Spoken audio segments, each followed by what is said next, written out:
22 जुलाई 2008 की सुबह 6 खूंखार अपराधी और गैंगस्टर को देश के अलग अलग जेलों से रिहा किया गया। 6 के 6 सीधे संसद की ओर निकल पड़े। अरे नहीं, आप जैसा सोच रहे हैं वैसा कुछ नहीं होगा। दरअसल ये सब संसद में चुने गए हमारे प्रतिनिधि थे, जिनको 2 दिन की जमानत दी गई ताकि वो डॉक्टर मनमोहन सिंह की सरकार को समर्थन दे सकें, जिसको वामपंथी पार्टी और भाजपा एक अविश्वास प्रस्ताव द्वारा गिरवाना चाहती थी, जिससे भारत अमेरिका परमाणु समझौता रुक जाए। भारतीय संविधान अनुच्छेद 129 और 142 के अनुसार फरवरी 2020 में उच्च न्यायालय अपने पहले सितंबर 2018 फैसले को खारिज करते हुए, जिसने राजनीतिक दलों से सिर्फ इतना कहा था, उम्मीदवारों के खिलाफ अपराधों की जानकारी चुनाव आयोग को बताया जाए। पर इस बार न्यायालय एक कदम आगे बढ़ा। जिन जिन उम्मीदवारों के खिलाफ अपराध दर्ज हैं, उन्हें सभी सोशल मीडिया प्लेटफॉर्मों पर खुले तौर पर इसका विज्ञापन करना होगा। राजनीति में गंदगी साफ करने की सफलता नागरिक समाज, वकील और निर्वाचन आयोग के पिछले 2 दशक के संघर्ष की वजह से हुआ है, जिनके हाथों को न्यायालय ने पिछले समय की तुलना में और भी ताकत दी। लोकतांत्रिक सुधार संस्था एक ऐसा ही समूह है जो इन्हीं बातों पर कड़ी नजर रखता है। भारत के 40% एमपी के खिलाफ गंभीर आरोप लगे हैं, बलात्कार और हत्या के भी।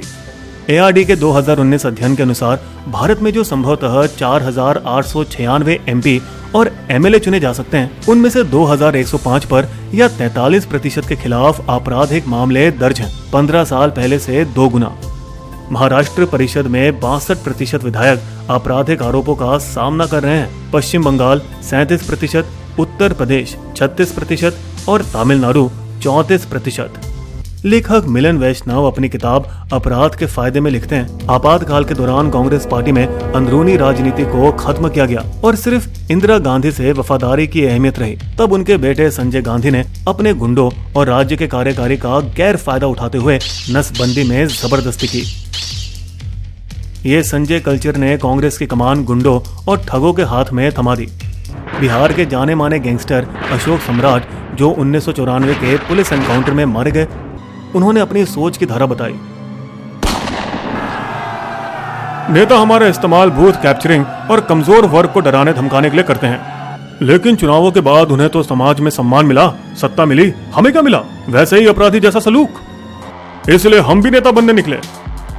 दशक 1980 के अंत में इन गैंगस्टर के हाथ में AK-47 और AK-56 जैसे खतरनाक ऑटोमेटिक मशीन गन थी, जबकि पुलिस के पास थी 20 सालों पुरानी सिंगल बैरल राइफल। इसलिए ताज्जुब नहीं होना चाहिए कि जब जाने माने गैंगस्टर अरुण गवली ने चुनाव जीतने पर कहा, पुलिस अब मुझे मार नहीं सकती, मैं अब MLA बन गया हूँ। पिछले 3 आम चुनावों में उम्मीदवारों के जीतने की संभावना के एक अध्ययन में ये पाया गया कि साफ छवि वाले उम्मीदवारों को केवल 6% जीतने की संभावना थी, जबकि आपराधिक रिकॉर्ड वालों के पास 18%, यानी 3 गुना।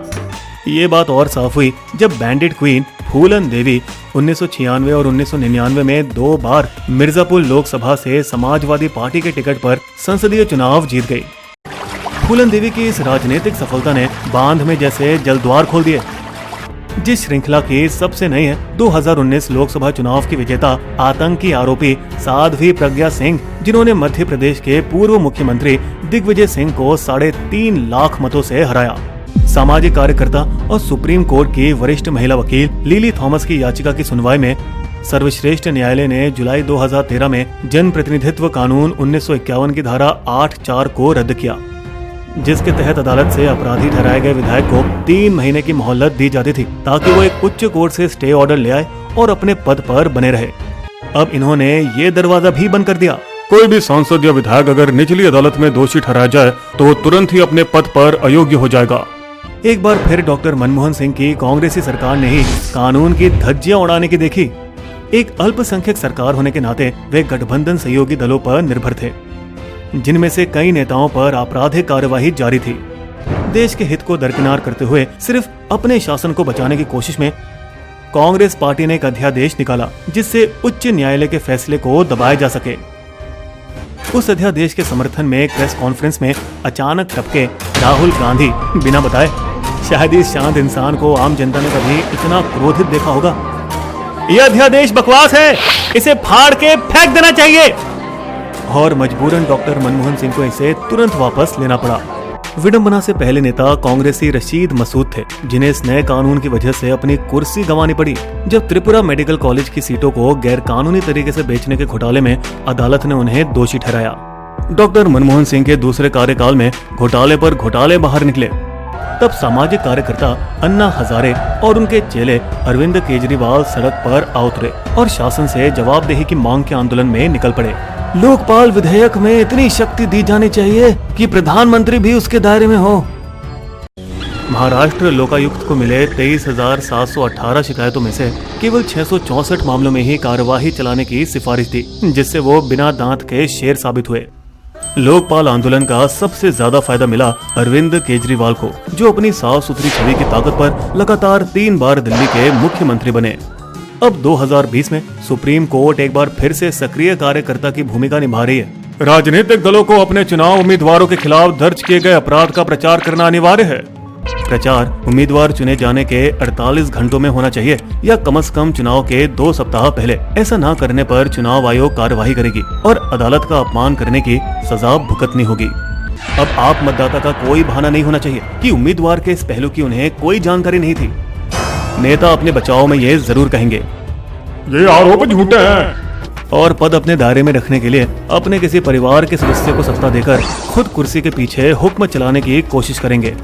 दुर्भाग्य से आजकल की दुनिया में शायद ही कोई ऐसा नेता होगा जिस पर सच्चा झूठा FIR नहीं डाला गया हो, और कहीं तो ये इल्जाम बड़े गर्व से पहनते हैं, क्योंकि ये बात भी सच है कि जो सरकार सत्ता में है वो विपक्षी दलों के नेताओं पर झूठे मुकदमे अक्सर लगाया करती है। जैसे इंदिरा गांधी ने मोरारजी देसाई को आपातकाल के समय कैद में डलवाया, या फिर नरसिम्हा राव ने जब लाल कृष्ण आडवाणी पर जैन हवाला केस में झूठे आरोप का इल्जाम लगाया, और जैसे राजीव गांधी ने VP सिंह के खिलाफ सेंट किट्स मामले के चक्रव्यूह में फंसाने की कोशिश की।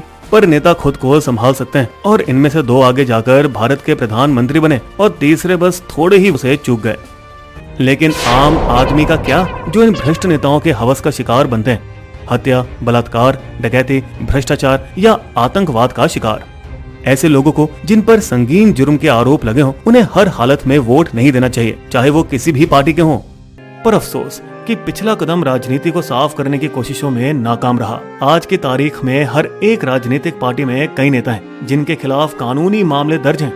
तो ख्यात डकैत पान सिंह तोमर ने अपनी जिंदगी के आधार पर बनी फिल्म में एक टिप्पणी की, बिहार में बागी होते हैं, डकैत मिलते हैं पार्लियामेंट में, और हमें इसी को बदलना है।